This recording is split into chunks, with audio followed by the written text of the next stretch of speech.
classic K-dramas that I believe every K-drama fans should watch. Guys, welcome to our YouTube channel. My name is victorystar, and hey! So, lately I've been watching a lot of K-dramas, and I thought it'd be really interesting to make a list of what I believe are classic K-dramas. So, here are my top 10 classic K-dramas that I believe every K-drama fans should watch or already watched. Disclaimers: most of the K-dramas that I'll be talking about in the list are K-dramas that I believe are classics and that have showed high quality and withstand over time. And I've seen a lot of people that already watch it, and I think that more people should watch them because they're just really good. And they're my opinion. So if you have anything different or any classics K-drama that you think every K watcher should watch, then please write down in the comments below. Anyways, let's get started. For my number 10, Goblin. For anyone who has watched my unpopular K-drama opinions, they will know that I believe that the couple in Goblin felt weird. However, as much as I might have thought the couple felt weird, I'm not gonna deny how impactful the story is, how good the storyline is, and how classic it is. It will stand over time, and I would recommend it for people. So, what is the story about? Those who don't know about Goblin, Goblin is about our main character, Goblin, who is being cursed to live eternity, like not die, to be immortal. Yes. So, the reason of this is because he used to be a soldier back in the olden days in Korea, and he was accused of being a traitor. He didn't actually do it. However, they didn't know that, so that he was cursed to live a life of immortality. So to watch all his family and all the people that he loved die while he lives on. So now it's like 900 years or whatever, and the Goblin has been like alive for ages now. And one day, this pregnant woman gets into an accident, causing her to like bleed out, and she's like shouting for help, like she needs help because her wish is for a child to be okay because, you know, she's pregnant. And Goblin sees this. However, Goblin is not really meant to interfere in humans' life, as in, if someone is meant to be dead, they're meant to be dead. You're not supposed to bring them back to life. But he decides to help this woman because he sees how selfless she is. And that's how our main character is born. You see what I mean? That he basically pre-ordered his wife.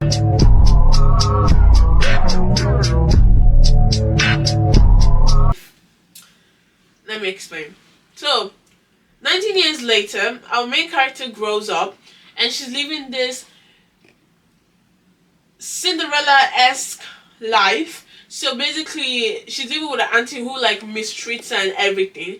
And on 90th birthday, she blows out a candle and summons Goblin, and that's how Goblin and his bride meet. So Goblin doesn't know it's his bride, but he's confused how she's able to summon him. Let me explain.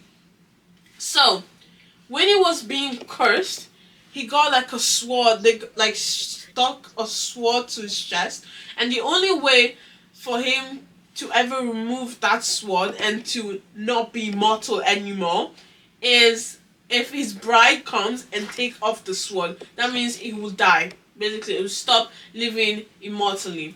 So he's happy to find out that this girl is, you know, his bride, because that means he doesn't have to live this life anymore, because this man is just ready to die. And as you can all guess, the main female lead and the male lead start to get really close, and you know, they fall in love. The end. You would think that's the end. You think that's gonna be easy? No.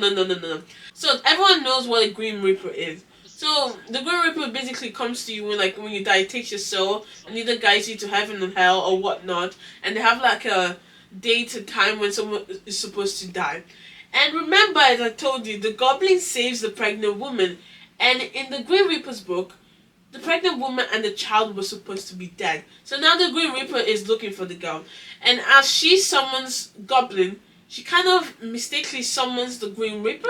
So now the Grim Reaper is trying to get her where she belongs, while the Goblin is trying to protect her because, come on, this is my bride. This is my chance to finally be immortal. He does not want her to go, so he does everything to protect her. However, the problem is that if she removes the sword, he dies. And they're starting to get really close. She doesn't know that by removing the sword, he's gonna die. So there's this dilemma like, oh, will the Green Reaper get to her first? Will she remove the sword when she finds out what's gonna happen to Goblin? And how will the love story go? City Hunter. With Hunter, it was something I watched a long time ago. And I don't really remember much about it. However, my friend really liked it, so it's that this is a classic K-drama that everyone should watch. And when I watched it, I did have a really enjoyable time a long time ago. I don't remember exactly how it went, but I'll just go straight and just tell you the premise of the story. So, basically, it revolves around our main character, Lee Mio. That's not the character's name, but that's the actor's name. And he's basically trained by his father's best friend to get revenge for his father. So he goes into like this group, like this political group, and he's basically trying to get revenge for his father. It's like a revenge kind of series. As he's trying to get revenge, he falls in love with our main female lead, and his plans start to get complicated because somehow she is involved.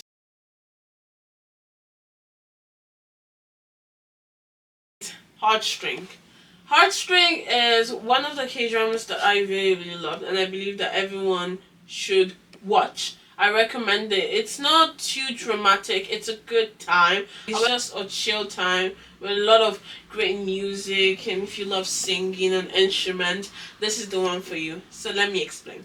Our main character plays traditional Korean instruments, and that's how she's been playing. That's not all she knows, but she doesn't really understand other types of instrument or whatnot because she's a traditionalist basically. And one day she's like forced to go to this club kind of band kind of thing where she sees this guy who sings really well and does the instrument, and she falls in love with him, and they start to get close. She starts to experience other type of music. She even auditioned for a musical, and it's not a big deal. It's a coming of youth drama about music, friendship, love, jealousy, and whatnot. It's like Dream High, but set in college. So the beautiful you. With this one, I'm just going to go straight into the premise of the story because it's more better when you understand what the story is about. So, it revolves around our main character who lives in America. She gets badly bullied. She experiences racism and whatnot. And one day she is watching this program about sports, like jumping sports kind of thing, where you jump and barrel. I don't really know what it is. But she watches this program about this athlete, and she falls in love with the athlete. She becomes infatuated with the athlete. However, one day he gets into a serious injury, leading for him to wanting to quit his jump starting career. And because he wants to quit, she wants to help him restart that career because he was the inspiration for her to get into sports and stand up to her bullies. So she wants to help him. However, there's a little problem. He goes to a school for only boys, like a sporty school for only men. So, to help him, she cuts off her hair and basically disguises herself as a dude to go into this school and try to help him. Now there's this dilemma where it's like, oh, what's gonna happen if they cut her? How is she gonna interact with the guy, and how is she gonna help him restart his jumping career? 5. You are beautiful. You are beautiful. I love this K-drama. Honestly, I feel like everyone should watch it. I don't know why. A lot of my K-dramas classic K-drama that I'm listing have a lot of girls pretending to be boys. Anyways, let's just go into the premise of the story. So, our main character basically is trying to be a nun. But one day, all of that changes when a manager of this idol company comes to her and tells her, hey, could you please replace your brother in this K-pop group? Anja explains to her that her brother is basically supposed to be debuting in this group called Angel. I say Angel, but it's like Angel. It's spelled differently. Anyways, he's supposed to be debuting. However, he's had a problem with his eyes, so he's in the state trying to get his butched eye or whatnot. It's not really explained or go into further, but basically, he's not around. And the agency is desperate for someone to come and be part of the group because their main vocalist is having some problems with his vocal throat or whatnot. So she agrees to replace this guys to be her brother because she wants her brother to succeed and she doesn't want to ruin his chance of becoming successful. So finally she disguises herself as her brother to be in this group, and then she's forced to live in this dormitory with her group bandmate. So now she is like she's trying to hide a secret and not make anyone find out about, her disguising as a brother. Coffee Prince. This is another K drama about a girl pretending to be a dude. So no, she didn't actually pretend at first. Let me explain the story. So our main female lead is a tomboy, and basically she gets confused a lot as a dude, to the point even our main male character confuses her as a dude, and even hires her to be his gay lover to send his grandmother away because his grandmother keeps setting up on blind date, and he doesn't want that. Because he doesn't want to be set up on a date, his grandmother is like, okay, you have a gay lover, that's alright with me, but get yourself a job. Because he's lazy as hell. He's jobless and does not have a job. Oh, jobless and doesn't have a job is the same thing. So his grandmother gives him a shop where, like a coffee shop where he could start his business. And he decides to call the business Coffee Prince. So this is where our female lead comes in. He decided to hire her, and because she's really, really desperate to get into this job, she accepts. Yes, the cash. It's called Coffee Prince for a reason.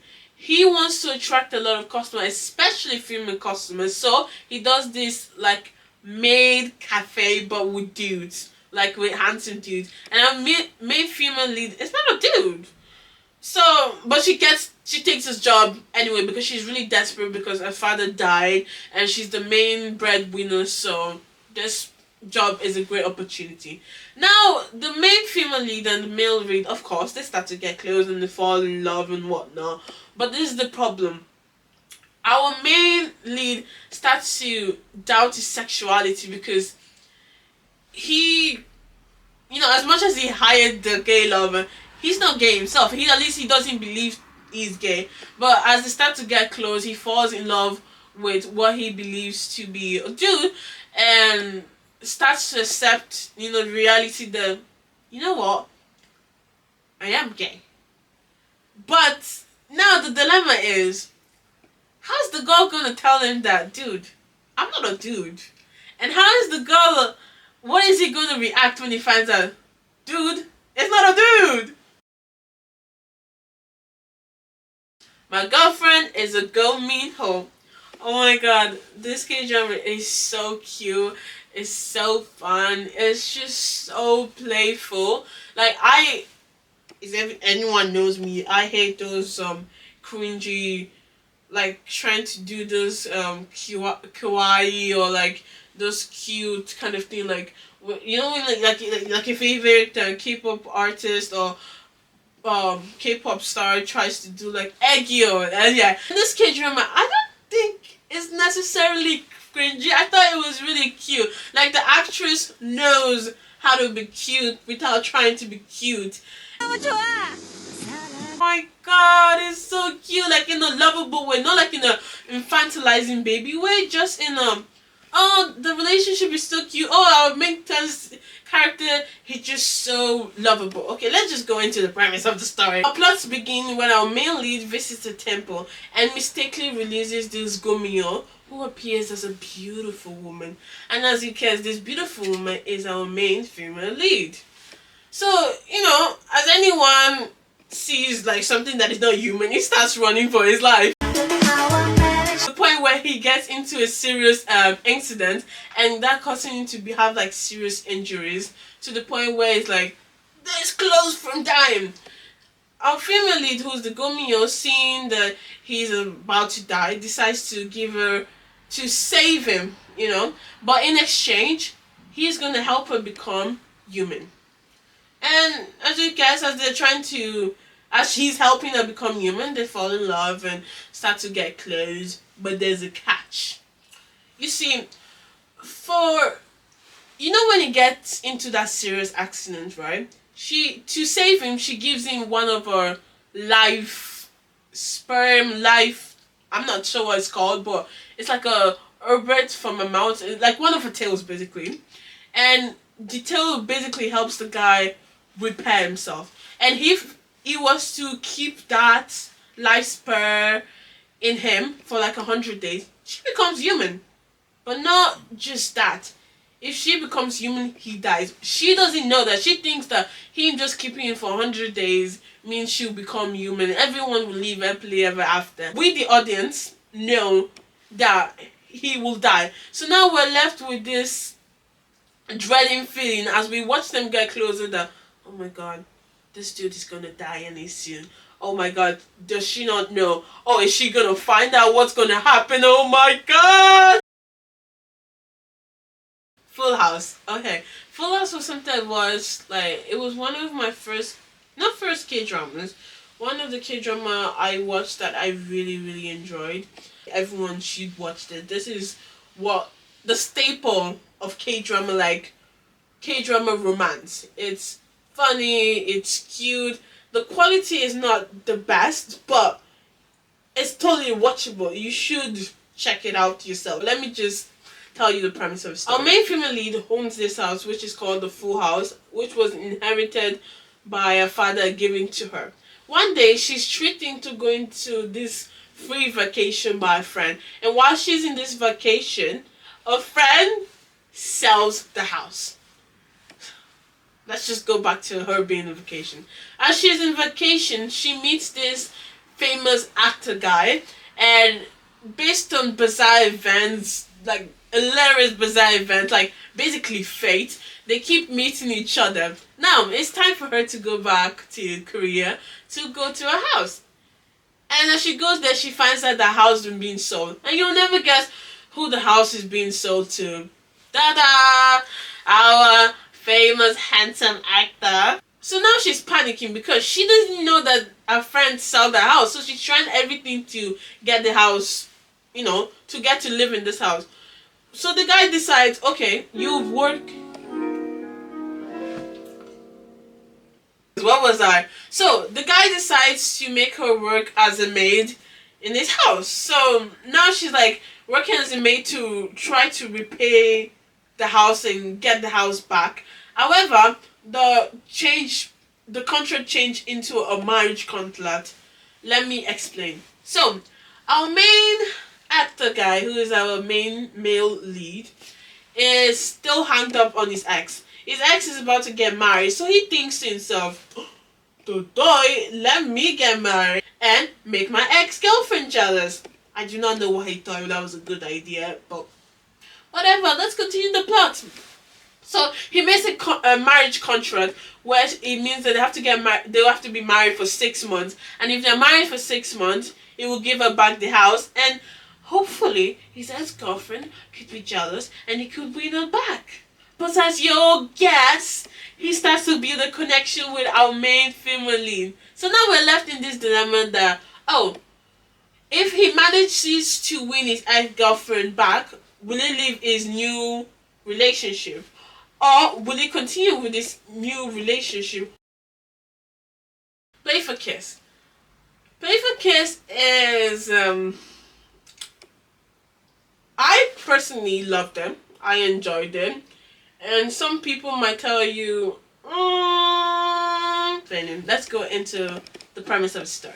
So, our main female lead is in the bottom set, and she's in love with our main male lead, who is in the top set, and he's the smartest of everyone in the school. His IQ is 200. He's like smarter than Sherlock Holmes. And one day she writes a letter to him, confessing how she feels. Before she knows it, this guy has graded a paper and given her a D. And not only that, the whole school knows about it. She's humiliated and hurt. And now another problem arises. Her house gets destroyed. So now she's forced to live with her best friend's dad. And you will never guess who the son is. Guy who rejects her. So now she's just like living miserably. And feeling humiliated and mocked by this guy, she bets him that, listen, I'm gonna get into this studying room because the smartest students get into this studying room. It's like a chart, and she promised him that she's gonna get into like this the top 10. And he's like, really? And she's like, really? So now the whole premise of the story is we watch as she's studying really hard to get into this top 10, and at the same time trying to come into a head that she's living with this guy. Boys Over Flower. So, Boys Over Flower is the OG of Classic Kdrama. Everyone should watch this. For those who doesn't know what Boys Over Flowers, what is the premise of Boys Over Flowers? So, we're introduced to this prestigious school for like the rich people, for like 1%. I don't mean just rich people. I mean rich people. And this school appears perfect and no problem. However, it does have a bullying issue. And this bullying issue is run by the F4s. The F4s are basically the richest of the richest in the school, and they're really popular. And basically, if they give you like a red card, that's permission for everyone in school to bully their HECK, because I don't want to swear, out of you. So anyone can just bully you. And our main family gets scholarships to go to this school. At first, she doesn't want to go to this school because she heard about the bullying scandal going on, and she basically recently saved a student from community suicide who went to this school, and she feels iffy about it. But upon her parents convincing her into going, and the fact that they have a really good swimming program because she wants to be a swimmer, she decides to go. So upon going there, she makes a friend with this girl. And her and this girl, like, they went to go grab some ice cream, and they're just walking. And this girl decided to be a little bit playful, a little bit too playful, and drops an ice cream on our main lead shoes. So now he's like, did you just drop your ice cream on my shoes? And she's like, I'm so sorry. And you know what he tells her to do?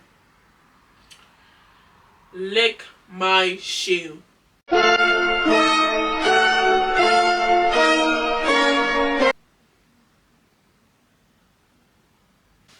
Anyways, he tells her to lick his shoe. Our main female lead, and just like me, I was surprised.